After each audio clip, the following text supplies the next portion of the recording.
आज म तपाईहरुको लागि के विषयवस्तु लिएर आएको छु तपाईले भिडियोको शीर्षक पढेर पनि जानकारी पाइसक्नु भएको होला। आजको विषयवस्तुमा मैले तपाईहरुको लागि लिएर आएको छु नेपालमा अति उपयोगी मेसिनरीहरु के छन् त, जुन मेसिनरीहरुलाई प्रयोग गरेर तपाईले दीर्घकालीन तरिकाले राम्रो बिजनेस सुरुवात गर्न सक्नुहुन्छ। स्वाभाविक हो, कसैसँग पुँजी पर्याप्त हुन्छ, कसैसँग पुँजीको अभाव हुन्छ। त्यो भएको कारणले गर्दाखेरि हाम्रो पुँजी अनुसारको मेसिनरीहरु के छन्, कम पुँजी भएको व्यक्तिहरुले कुन बिजनेस गर्ने, कस्तो मेसिनरीहरु खरिद गर्न सकिन्छ र पर्याप्त पुँजी भएको अथवा धेरै पुँजी इन्भेस्ट गर्न सक्ने व्यक्तिले कस्तो बिजनेस गर्ने, कस्तो मेसिनरी खरिद गर्ने भनेर यसको बारेमा म तपाईहरुलाई जानकारी गराउने छु। मलाई एकजना मित्रले सोध्नु भएको थियो, सर तपाईले सबै दर्शकहरुको लागि कृषि सम्बन्धी मात्रै आइडिया दिनुभयो, अरु बिजनेस आइडिया भएन, अरु केही विकल्प छैनन् सर, अरु केही गर्न सकिदैन भनेर मलाई गुनासो गर्नुभएको थियो। सही अनुरूप मैले तपाईहरुको लागि अरु धेरै बिजनेस आइडियाहरु छन्, अरु धेरै बिजनेस छन्। तपाईसँग पुँजी सानो छ भने कम लगानीमै सञ्चालन गर्न सक्ने बिजनेसहरु छन्, तपाईसँग पर्याप्त मात्रामा पुँजी छ भने राम्रै तरिकाले बिजनेस रन गर्न सक्ने आइडियाजहरु पनि छन्, त्यस्ता मेसिनहरु छन्। तिनीहरुको बारेमा मैले आज तपाईहरुलाई जानकारी दिनेछु। साथै मैले तपाईहरुलाई ती मेसिनरीहरुको र मटेरियल कसरी लिने, ती मेसिनरीहरु आयात प्रक्रिया के छ, ती मेसिनहरुलाई मूल्य कति पर्छ लगायतका विषयवस्तुहरुको बारेमा जानकारी गराउने छु। भिडियोलाई अन्तिमसम्म हेर्नुहोला। आगामी दिनहरुमा पनि यस्तै उपयोगी विषयवस्तुहरु तपाईले प्राप्त गर्न चाहनुहुन्छ भने च्यानलमा रहेको जुन सब्स्क्राइब बटन छ त्यो सब्स्क्राइब बटनलाई पनि प्रेस गर्नुहोला। साथै साथमा रहेको नोटिफिकेसन जुन घण्टी बटन छ, बेल आइकन छ, त्यसलाई पनि प्रेस गरिदिन नबिर्सनुहोला, ताकि आगामी दिनहरुमा मैले जति पनि विषयवस्तुहरु बनाउँछु त्यो तपाईमा सजिलै आइपुगोस्। त सुरु गरौँ आजको विषयवस्तु। पहिला सुरु गरौँ कम लगानीमा खरिद गर्न सकिने मेसिनहरु, या त कम लगानी भएको व्यक्तिहरुले खरिद गर्न सक्ने मेसिनहरु या त चलाउन सक्ने उद्योगहरुको बारेमा मैले तपाईहरुलाई जानकारी गराउन गइरहेको छु। यी मेसिनहरु 2 लाख देखि तलको रेन्जमा तपाईहरुले खरिद गरेर उत्पादन प्रक्रिया सुरु गर्न सक्नुहुन्छ।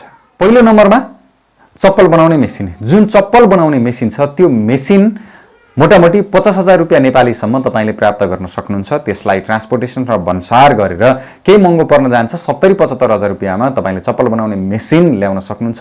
चप्पल बनाउने र मटेरियल जुन सीट हुन्छ त्यो सीट पनि तपाईले इन्डियादेखि खरिद गर्न सक्नुहुन्छ। त्यसको बारेमा मैले एउटा छुट्टै भिडियो बनाएको छु, मेरो च्यानलमा गएर पनि तपाईले हेर्न सक्नुहुन्छ।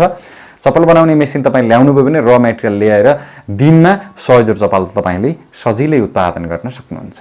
दोस्रो नम्बरमा छ साबन बनाउने मेसिन। साबन बनाउने मेसिन पनि यदि तपाईले साबन बनाउने मेसिन खरिद गर्दै हुनुहुन्छ भने साबन बनाउनको लागि एउटा साबनको क्युब बनाउने मेसिन हुन्छ, एउटा साबन बनाउनु भन्दा पहिला जुन र मटेरियल हुन्छ त्यो मिक्स गर्ने मेसिन हुन्छ। यो मेसिन दुईवटाको लागत मूल्य मोटामोटी 1,50,000 रुपैयाँ जति तपाईलाई पर्न आउँछ। तेस्रो नम्बरमा छ चाउमिन बनाउने मेसिन। जुन चाउमिन बनाउने मेसिन छ, यो चाउमिन बनाउने मेसिन एउटा ह्युज लेभलमा अटोमेटिक तरिकाले दिनमा टन बाइ टनमा प्रोडक्ट गर्ने मेसिन पनि हुन्छन्। तर नर्मल्ली तपाईले होम बेस्डमा चाउमिन बनाएर बिक्री गर्न चाहनुहुन्छ, स्टार्टिङ लेभलदेखि तपाईसँग बजेट कम छ भने तपाईले यो मेसिन खरिद गर्न सक्नुहुन्छ। जुन मेसिन मैले तपाईलाई भन्दै छु यो मेसिन तपाईले 60 देखि 65,000 रुपैयाँको रेन्जमा प्राप्त गर्न सक्नुहुन्छ।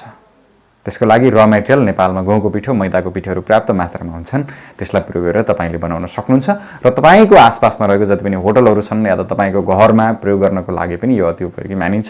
स्पेशली सानो पुँजी छ, त्यो पुँजीलाई प्रयोग गरेर तपाईले घरमै बसेर आफ्नो घरबाटै केही बिजनेस सञ्चालन गर्न चाहनुहुन्छ भने यो पनि तपाईको लागि अति उपयोगी मेसिन हो।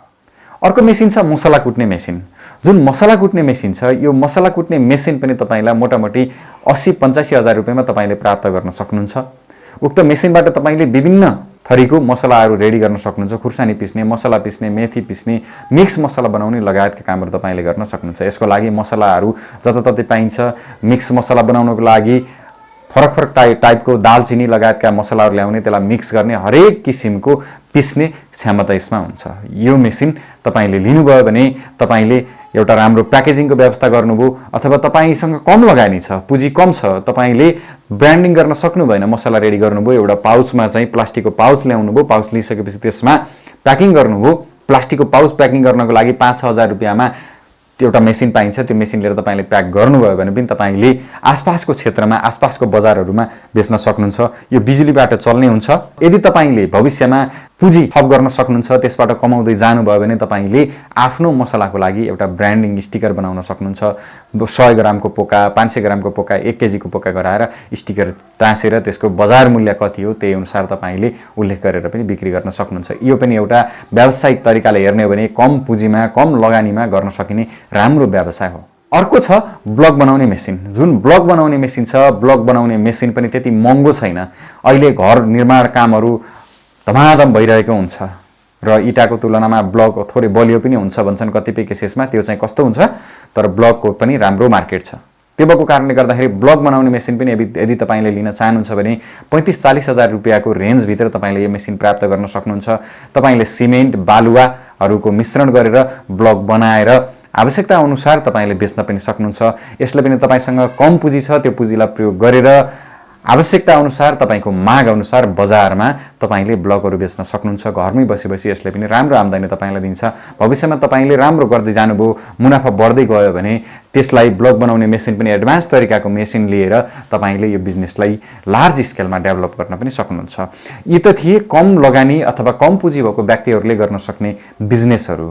अब सुरु गरौँ, जोसँग प्राप्त पुँजी छ उहाँहरूले के गर्न सक्नुहुन्छ त? प्राप्त पुँजी भएको व्यक्तिहरूको लागि कुन मेसिनहरू ठिक हुन्छन्, कुन बिजनेस ठिक हुन्छ, त्यसको बारेमा म तपाईँलाई जानकारी दिन गइरहेको छु। जुन बढी पुँजी बढी लागतको मेसिनरीहरू छन्, ती मेसिनरीहरू चलाउनको लागि तपाईँ सिंगल ओनरसिपले मात्र नभइकन तपाईँहरू पार्टनरमा मिलेर पनि रन गर्न सक्नुहुन्छ। ठुलो मेसिन चलाउँदा बित्तिकै तपाईँले बजार व्यवस्थापन सही अनुसार गर्न सक्नुभयो भने अटोमेटिकल्ली त्यसबाट आउने जुन इन्कम छ त्यो इन्कम पनि बेसी हुन्छ। थोरै व्यवस्थित भएर गर्नु पर्यो, डेडिकेटेड भएर गर्नु पर्यो, थोरै मेहनत गर्नु पर्यो, हरेक कुराहरू हुन्छ यहाँ। महँगो मेसिनहरू अन्तर्गत मैले पहिलो नम्बरमा समावेश गरेको छु पार्सल कपहरू अथवा चिया पिउनको लागि तपाईँ कतै पनि बजारहरूमा जानुभयो भने जुन कपहरू हुन्छन् त्यो कप बनाउने मेसिन, त्यसको पनि माग अहिले धमाधम बढिरहेको हुन्छ। विभिन्न होटलहरूमा तपाईँ जानुभयो भने विभिन्न रोड साइडहरूमा, बस पार्कको छेउछाउमा लगायत जहाँ पनि इभेन चिया पसलमा पनि अहिले के छ भने यो कपको ट्रेन्डिङ चलिरहेको छ। त्यो भएको कारणले गर्दाखेरि पनि यसको बजार एकदमै राम्रो छ। टी कप बनाउने मेसिनको मूल्य तपाईँलाई 12 देखि 13 लाख रुपियाँ पर्न आउँछ। त्यसको लागि एउटा कोठा तपाईँले व्यवस्थापन गर्नुपर्ने हुन्छ अनि र मेटेरियल पनि तपाईँले इन्डियादेखि नै आयात गर्न सक्नुहुन्छ। नेपालमा भएको पेपरहरूलाई पनि तपाईँले प्रयोग गरेर पार्सल कपहरू छन् त्यो पार्सल कपहरू तपाईँले बनाउन सक्नुहुन्छ। यसले बजार नपाउला भनेर तपाईँले कति पनि चिन्ता लिइराख्नु पर्दैन। यसको र मेटेरियल अटोमेटिकली सस्तो हुन्छ र यसबाट जति पनि उत्पादित वस्तुहरू हुन्छन् त्यो उत्पादित वस्तुहरूलाई तपाईँको आसपासमा रहेको बजारहरू अनि पछि जहाँनिर यसको हाइली डिमान्डेड छ त्यहाँनिर तपाईँले राम्रोसँग मार्केटिङ गर्न सक्नुभयो भने यसबाट तपाईँले राम्रो मुनाफा आर्जन गर्न सक्नुहुन्छ। 12-13 लाख रुपियाँको मेसिनरी, अपरेसन कस्टहरू सबै बनाएर तपाईँले लगभग 17-18 लाख रुपियाँभित्र यो मेसिनलाई रन गर्न सक्नुहुन्छ। कप बनाउनको लागि तपाईँलाई पर्याप्त मात्रामा ज्ञान छैन भने, त्यो मेसिनलाई अपरेट गर्नको लागि तपाईँलाई पर्याप्त मात्रामा ज्ञान छैन भने तपाईँले मेसिनरी चाइनादेखि खरिद गर्नुभयो अथवा इन्डियादेखि खरिद गर्नुभयो भनेदेखि, यदि इन्डियादेखि खरिद गर्नुभयो भनेदेखि जहाँनिर मेसिन सेल्स गर्छ त्यहाँदेखि नै तपाईँले कारिगर ल्याउन सक्नुहुन्छ। केही समयको लागि त्यो कारिगरलाई हायर गर्ने अनि तपाईँले काम सिकिसकेपछि उक्त कारिगरलाई तपाईँले रिलिज गरिदिन पनि सक्नुहुन्छ। यसबाट तपाईँलाई राम्रो मुनाफा आर्जन हुन्छ। अर्को मैले समावेश गरेको छु पेपर प्लेट अनि डिस्पोजल प्लेट बनाउने मेसिन। यो डिस्पोजल प्लेट बनाउने मेसिनको मूल्य थोरै कम छ, त्यति धेरै छैन। 3,50,000 देखि 4 लाख रुपियाँको रेन्जमा तपाईँले यो मेसिन खरिद गर्न सक्नुहुन्छ। जति पनि पार्टीहरू हुन्छन्, सेमिनारहरू हुन्छन्, प्राय जसो स्थानहरूमा वनभोज पिकनिकहरूको लागि पार्सल अथवा डिस्पोजल प्लेटहरू प्रयोग भइरहेका हुन्छन्। यो बनाउन त्यति जटिल पनि छैन। तपाईँले र मेटेरियल व्यवस्थापन गरेर यो गर्न सक्नुभयो भने पनि यसको बजार राम्रो छ। तपाईँले तपाईँको एरियामा रहेको स्थानीय बजारलाई पनि टार्गेट गर्न सक्नुहुन्छ। स्थानीय बजारमा तपाईँको सामान खपत भएन भने तपाईँले फर्दर बजार पनि व्यवस्थापन गरेर यसबाट पनि राम्रो मुनाफा आर्जन गर्न सक्नुहुन्छ। यो मेसिनलाई रन गर्न अथवा चलाउन आउँदैन भने तपाईँले जहाँदेखि मेसिन खरिद गर्नुहुन्छ त्यहाँदेखि दक्ष कारिगर हायर गर्न सक्नुहुन्छ। यदि इन्डियाको केसमा तपाईँले इन्डियादेखि खरिद गर्दै हुनुहुन्छ भने पनि, यदि चाइनादेखि पनि तपाईँले मेसिनरी आयात गर्दै हुनुहुन्छ भने पनि तपाईँले त्यस्ता कारिगरहरू नेपालमा अथवा इन्डियाको बजारमा प्रशस्त मात्रामा पाउन सक्नुहुन्छ। यो त्यति जटिल प्रक्रिया पनि छैन। तपाईँ आफै पनि यसलाई रन गर्न सक्नुहुन्छ। यसबाट र मेटेरियल नितान्तै कम पर्न जान्छ। यदि तपाईँ विदेश जाँदै हुनुहुन्छ, 3-4 लाख रुपियाँ लगाएर विदेश जाँदै हुनुहुन्छ 30-40 हजार कमाउनको लागि भने उक्त 30-40 हजार तपाईँले नेपालमै कमाउन सक्नुहुन्छ 3-4 लाख रुपियाँ पैसा खर्च गरेर। र यो दीर्घकालीन हुन्छ। तपाईँले तपाईँको बिजनेसलाई ब्रान्डिङ गर्दै जानुभयो, तपाईँको बिजनेसलाई एक्सप्यान्ड गर्दै जानुभयो, राम्रो मार्केटिङ गर्दै जानुभयो भने भविष्यमा यसले तपाईँलाई राम्रो व्यवसाय बन्न पनि मद्दत गर्दछ। यो पनि तपाईँहरूको लागि एकदम उपयोगी मेसिन छ। अर्को छ जस्ताको छाना बनाउने मेसिन। अहिले प्रायःजसो केसेसहरूमा गाउँघरतिर विभिन्न स्थानहरूमा तपाईँहरूले देख्न सक्नुहुन्छ घरहरू छाउनको लागि जस्ताको छानाहरूको प्रयोग भइरहेको हुन्छ। त्यो जस्ताको छाना अहिले हामीले विभिन्न स्थानबाट खरिद गरिरहेका हुन्छौँ, इन्डियादेखि खरिद गरिरहेका हुन्छौँ, नेपालमा विभिन्न कम्पनीहरूले बनाइरहेका हुन्छन्, त्यहाँदेखिबाट खरिद गरिरहेका हुन्छौँ। तर तपाईँले आफै पनि यो मेसिन बनाउन सक्नुहुन्छ। 20 देखि 22 लाख रुपियाँमा तपाईँले उक्त मेसिन खरिद गर्न सक्नुहुन्छ र तपाईँले जस्ता बनाउनको लागि पेन्टेड जुन सिट हुन्छ, प्लेन सिट हुन्छ जस्ताको, त्यो सिटलाई पनि आयात गर्न सक्नुहुन्छ। उक्त सिटलाई आयात गरिसकेपछि कुन उपभोक्तालाई कति साइजको जस्ताको सिट चाहिएको छ, कति लम्बाइको जस्ताको सिट चाहिएको छ, सोही अनुरूप तपाईँले रेडी गरेर पनि दिन सक्नुहुन्छ।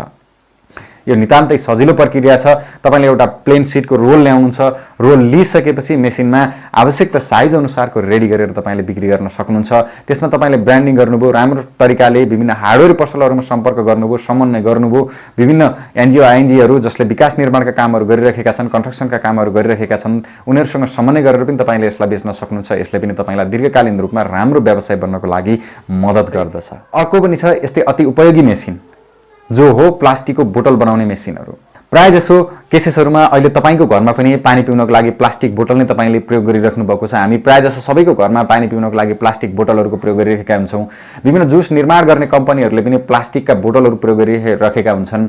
मसलाहरू राख्नको लागि, घरमा प्रयोजनको लागि पनि हामीहरूले प्लास्टिकका बोतलहरू नै प्रयोग गरिरहेका हुन्छौँ। भन्न खोजेको के हो भने प्लास्टिक बोतलहरूको माग एकदमै राम्रो छ। तपाईँले यदि प्लास्टिक बोतल बनाउने मेसिन खरिद गर्नुभयो र प्लास्टिकका जुन पल्प्सहरू हुन्छन् ती पल्प्सहरू पनि खरिद गरेर प्लास्टिक बोतल बनाउने बिजनेस तपाईँले रन गर्नुभयो भने पनि यो बिजनेसको भविष्य पनि धेरै राम्रो। यस बिजनेसबाट पनि तपाईँले राम्रो मुनाफा आर्जन गर्न सक्नुहुन्छ। जुन मेसिनलाई अपरेसनको लागि तपाईँसँग दक्ष जनशक्ति नभएमा, तपाईँलाई नलेज नभएमा तपाईँले दक्ष जनशक्ति हायर गर्न सक्नुहुन्छ। इन्डियन मार्केटदेखि हायर गर्न सक्नुहुन्छ, नेपाली मार्केटमै हायर गर्न सक्नुहुन्छ। र यस्ता मेसिनहरू खरिद गर्दा तपाईँले इन्डियादेखि खरिद गर्नुभयो भने तपाईँलाई बेटर हुन्छ। किन भन्दाखेरि इन्डियादेखि खरिद गर्नुभयो भने हाम्रो भाषाको पनि सहजता हुन्छ त्यहाँनिर, अनि नजिकै भएको कारणले गर्दा, भिजाको आवश्यकता नपर्ने भएको कारणले गर्दा भोलि बिहान तपाईँको मेसिनलाई चलाउँदै गर्दा गर्दै कुनै पनि किसिमको टेक्निकल इररहरू आयो भने तपाईँले इन्डियादेखि तुरुन्त कलमा चाहिँ अर्को दिनमा एसिस्टेन्ट पाउन सक्नुहुन्छ। यो मेसिनलाई मोटामोटी 21 देखि 22 लाख रुपियाँ पर्न आउँछ। तपाईँले 21 देखि 22 लाख रुपियाँ खर्च गर्ने सामर्थ्य राख्नु। त्यसको लागि र मेटेरियल 4-5 लाख रुपियाँको तपाईँले आयात गरेर बोतल बनाउने बिजनेस रन गर्न सक्नुहुन्छ। यसको लागि तपाईँको ग्राहकलाई कति साइजको बोतल आवश्यकता छ, कस्तो क्वालिटीको बोतलको आवश्यकता छ, बोतलको थिकनेस कस्तो भएको बोतलको आवश्यकता छ, सोही अनुरूपको बोतलहरू तपाईँले बनाउन सक्नुहुन्छ। यसले पनि तपाईँलाई दीर्घकालीन रूपमा राम्रो बिजनेसमा बन्नको लागि सहयोग पुर्याउँदछ। अर्को त्यस्तै उपयोगी मेसिन छ नोटबुक बनाउने मेसिन। जस्तै अहिले स्टुडेन्टहरूले नोटबुक, रफ कपीहरू पर्याप्त मात्रामा चाहिरहेको हुन्छ स्टुडेन्टहरूलाई। यदि तपाईँले हेर्नुभयो भने नोटबुकको बिजनेस पनि धेरै राम्रो हुन्छ, किनकि हरेक स्टुडेन्टहरूलाई नोटबुक नभई हुँदैन, हरेक अफिसहरूमा नोटबुक नभई हुँदैन। पेपरलेस वर्क नेपालमा भइसकेको छैन, पेपर जहाँततै चाहिन्छ। त्यो भएको कारणले गर्दाखेरि तपाईँले नोटबुक बनाउनको लागि कस्तो किसिमको पेपरको नोटबुक बनाउने तपाईँले सोही अनुरूपको पेपर आयात गर्न सक्नुहुन्छ, अथवा नेपाली बजारमै त्यो पेपर पाउन सक्नुहुन्छ। अनि कस्तो साइजको, कस्तो क्वालिटीको बनाउने सोही अनुरूपको नोटबुक बनाएर रफ कपी पनि बनाउन सक्नुहुन्छ, नोटबुकहरू पनि बनाउन सक्नुहुन्छ। यो बनाएर पनि तपाईँले राम्रो मुनाफा आर्जन गर्न सक्नुहुन्छ। जुन प्राविधिकको कुरा छ, अपरेसनको कुरा छ, त्यसको लागि पनि तपाईँलाई थाहा भएमा तपाईँ आफै त्यो गर्न सक्नुहुन्छ। यदि भएन भने कारिगरलाई हायर गरेर, केही समयको लागि कारिगरलाई हायर गरेर तपाईँले उक्त कारिगरबाट सिकेर पनि आफै रन गर्न सक्नुहुन्छ। यो मेसिनको मूल्य मोटामोटी 4 लाख रुपियाँदेखि 4,50,000 रुपियाँसम्म पर्न आउँछ र तपाईँले यसको लागि र मेटेरियल 1.5-2 लाखसम्मको खरिद गर्नुभयो भने तपाईँले नोटबुक बनाउने बिजनेस सुरु गर्न सक्नुहुन्छ। यसको लागि बजार व्यवस्थापन त्यति जटिल छैन, सजिलै छ। गाउँदेखि नै तपाईँले यो बिजनेस रन गर्न सक्नुहुन्छ, सामान्य सहरदेखि नै तपाईँले यो बिजनेस रन गर्न सक्नुहुन्छ। हरेक किराना पसलहरूमा नोटबुकहरू पाइन्छ, हरेक स्टेसनरीहरूले नोटबुक बेचिरहेका हुन्छन्। उनीहरूसँग समन्वय गरेर तपाईँको उत्पादन भएको नोटबुकहरूलाई त्यहाँनिर लगेर तपाईँले सेल गर्न सक्नुहुन्छ। कपी सेल नहोला भनेर कुनै पनि किसिमको तपाईँले चिन्ता लिइराख्नुपर्ने आवश्यकता हुँदैन। त्यो भएको कारणले गर्दाखेरि पनि यो बिजनेस तपाईँको लागि अति उपयोगी हुन आउँछ। 6 देखि 7 लाख रुपियाँको रेन्जमा तपाईँले यो बिजनेस रन गर्न सक्नुहुन्छ। 6 देखि 7 लाख रुपियाँ लगाएर तपाईँ विदेश जान खोज्दै हुनुहुन्छ भने उक्त पैसालाई लगाएर तपाईँले नेपालमै आफ्नो एउटा बिजनेस गर्न सक्नुहुन्छ, जहाँनिर कसैको डर हुँदैन, आफै ओनर भएर बिजनेस रन गर्न सक्नुहुन्छ। र यसबाट दीर्घकालीन रूपमा तपाईँले राम्रोसँग गर्दै जानुभयो, डेडिकेटेड हुँदै जानुभयो भने यसबाट पनि तपाईँले राम्रो मुनाफा आर्जन गर्न सक्नुहुन्छ। अर्को मेसिन मैले समावेश गरेको छु सारीमा बुट्टा बनाउने मेसिन, सारी एम्ब्रोइडरी गर्ने मेसिन। सारी कसरी बन्छन् त्यसको बारेमा बुझ्नु जरुरी छ। जति पनि सारीहरू छन् ती सारीहरू पहिला एउटा कपडाको दार मात्र हुन्छन्। जसरी यस्तो कपडा छ, यो कपडा सेतो हुन्छ, त्यही कपडाको दार मात्र हो। साडीमा कस्तो किसिमको डिजाइन निकाल्ने, त्यसमा कम्प्युटरबाट डिजिटल तरिकाले प्रिन्ट गर्ने हो अथवा एम्ब्रोइडरी गर्ने हो, सोही अनुरूप तपाईँले गर्नुपर्ने हुन्छ। साडीको डिजाइन तपाईँले डिजिटल्ली मेसिनबाट डिजिटल प्रिन्ट राख्ने हो भने डिजिटल मेसिनमा लगेर प्रिन्ट गराउनु पर्ने हुन्छ। यदि तपाईँले त्यसमा बुट्टाहरू भर्ने हो, सिताराहरू राख्ने हो, एम्ब्रोइडरी भन्छ त्यसलाई, धागोले बुनेर फुलहरू निकाल्ने हो, बुट्टाहरू निकाल्ने हो भने तपाईँले त्यसपछिको प्रक्रिया हो। साडीको कपडालाई लिएपछिको, त्यसलाई कलर गरिसकेपछिको प्रक्रिया हो। त्यो भएको कारणले गर्दाखेरि साडी खरिद गरेर नेपालमा आयात गर्दाखेरि त्यसको कस्ट अटोमेटिकली महँगो हुन्छ। साडी बिक्री नहोला भनेर यहाँनिर कुनै पनि किसिमको दुविधा छैन। तपाईले साडीमा बुट्टा भर्ने मेसिन, साडी एम्ब्रोइडरी गर्ने मेसिन अथवा साडीलाई प्रिन्ट गर्ने मेसिन ल्याएर पनि राम्रो एउटा बिजनेस सञ्चालन गर्न सक्नुहुन्छ। मलाई जहाँसम्म लाग्छ नेपालमा साडी बनाउने मेसिन अहिले छैन, भए तापनि कहीँ होला। त्यो भएको कारणले गर्दाखेरि यो बिजनेसको पनि एकदम राम्रो स्कोप छ। यो मेसिनको मूल्य मेसिनको क्यापासिटी अनुसार, मेसिनले एकै पटकमा कतिवटा बुट्टा बनाउन सक्छ सोही क्यापासिटी अनुसार यसको मूल्य निर्धारण हुने गर्दछ। सामान्य एक पटकमा एउटा बुट्टा बनाउन सक्ने मेसिनको मूल्य तपाईलाई 5.5 लाख पर्न आउँछ। इम्पोर्ट कस्टदेखि सबै गरेर तपाईलाई 6 देखि 6.5 लाख रुपियाँसम्म यो मेसिन तपाईले आयात गर्न सक्नुहुन्छ। र यदि तपाईसँग पर्याप्त मात्रामा पुँजी छ भने तपाईले 22औं, 25औं, 50औं लाख रुपियाँ खर्च गरेर पनि मेसिन आयात गर्न सक्नुहुन्छ। मेसिनको मूल्य जति बढी हुन्छ सोही अनुरूप मेसिनको जुन परफर्मेन्स हुन्छ, त्यसको उत्पादन हुन्छ बेसी हुन जान्छ, त्यसको क्वालिटी जति हुन्छ बेसी हुन जान्छ। त्यो भएको कारणले गर्दाखेरि तपाईले साडीमा एम्ब्रोइडरी गर्ने मेसिन आयात गर्नुभयो भने साडी मात्र नभइकन अन्य वस्तुहरुमा पनि तपाईले बुट्टाहरू बनाउन सक्नुहुन्छ। कस्तो किसिमको बुट्टा बनाउने भनेर तपाईले कम्प्युटरमा डिजाइन गर्ने, डिजाइन गरिसकेपछि कपडा लगाएर राख्दिने, कति साइजको प्रिन्ट गर्ने हो सोही अनुरूपको डिजाइन तपाईले कम्प्युटरमा तयार गरिसकेपछि उक्त मेसिनले डिजाइन बनाइदिन्छ। यो बिजनेस एकदमै राम्रो छ तपाईहरुको लागि। यदि तपाईले पर्याप्त मात्रामा पुँजी इन्भेस्टमेन्ट गर्न सक्नुहुन्छ भने यो बिजनेसले तपाईलाई दीर्घकालीन रूपमा एउटा कर्पोरेट लेभलको बिजनेसम्यान पनि बनाउन सक्दछ। त दर्शक महानुभावहरु, आज मैले समावेश गरेका विषयभन्दा बाहिर धेरै मेसिनरीहरु छन् जसले नेपालमा सहयोग गर्ने गर्दछ। यदि आगामी दिनहरुमा तपाईहरुले अन्य धेरै मेसिनहरुको बारेमा पनि जानकारी लिन चाहनुहुन्छ भने कमेन्ट सेक्सनमा गएर तपाईहरुले कमेन्ट गर्न सक्नुहुन्छ या त व्हाट्सएपमा गएर व्हाट्सएपमा टेक्स्ट गर्न पनि सक्नुहुन्छ तपाईहरुले। र मेसिनरी आयात गर्ने प्रक्रियामा धेरै भिडियोहरु बनाएर मेरो च्यानलमा राखेको छु। आयात प्रोसेसको बारेमा तपाईलाई जानकारी दिनको लागि उक्त भिडियोको लिंकहरु मैले डिस्क्रिप्सन बक्समा राखिदिने छु। आयात गर्नको लागि के डकुमेन्ट्सहरु चाहिन्छन्, भन्सार प्रक्रिया के हुन्छ, ट्रान्सपोर्टेसन कस्ट कसरी निर्धारण हुन्छ, अनि इन्डियादेखि अथवा चाइनादेखि तपाईले सामान कसरी आयात गर्न सक्नुहुन्छ त्यसको लिंक मैले भिडियोको डिस्क्रिप्सन बक्समा राखिदिने छु। जुन र मटेरियलको कुरा छ, र मटेरियल कतिपय मेसिनरीहरुको र मटेरियल नेपालमै प्राप्त हुन्छ। पेपर कप बनाउने मेसिन तपाईले ल्याउनु भयो भने त्यसको र मटेरियल नेपालमै प्राप्त गर्न सकिन्छ। र यदि तपाईले नेपालमै प्राप्त गर्न सक्नु भएन भने इन्डियादेखि तपाईले आयात गर्न सक्नुहुन्छ या त तपाईले र मटेरियल चाइनादेखि पनि आयात गर्न सक्नुहुन्छ। चाइनादेखि तपाईले बल्कमा धेरै मात्रामा आयात गर्नुहुन्छ भने त्यहाँदेखि तपाईले सामान आयात गर्दाखेरि सस्तो पर्ने हुन्छ। र इन्डियादेखि तपाईले थोरै मात्रामा स्मल भोल्युममा लिएर बिजनेस गर्न चाहनुहुन्छ भने इन्डियादेखि आयात गरेर बिजनेस गर्दाखेरि तपाईको लागि अति उपयुक्त हुन्छ। त दर्शक महानुभावहरु, आजको विषयवस्तु कस्तो लाग्यो? जस्तो लाग्छ त्यस्तै प्रतिक्रिया दिनको लागि नबिर्सनु होला। आगामी दिनहरुमा पनि म तपाईहरुको लागि यस्तै उपयोगी विषयवस्तु लिएर उपस्थित हुनेछु। आगामी दिनहरुमा पनि यस्तै विषयवस्तुहरु प्राप्त गर्न चाहनुहुन्छ भने च्यानलको सब्स्क्राइब बटनलाई अनि साथमा रहेको नोटिफिकेसन बेल आइकनलाई पनि प्रेस गर्न नबिर्सनु होला। आगामी दिनहरुमा यस्तै विषयवस्तु साथ उपस्थित हुने बाचासहित आजको लागि नमस्ते, शुभ दिन। म नरेश अर्यालको।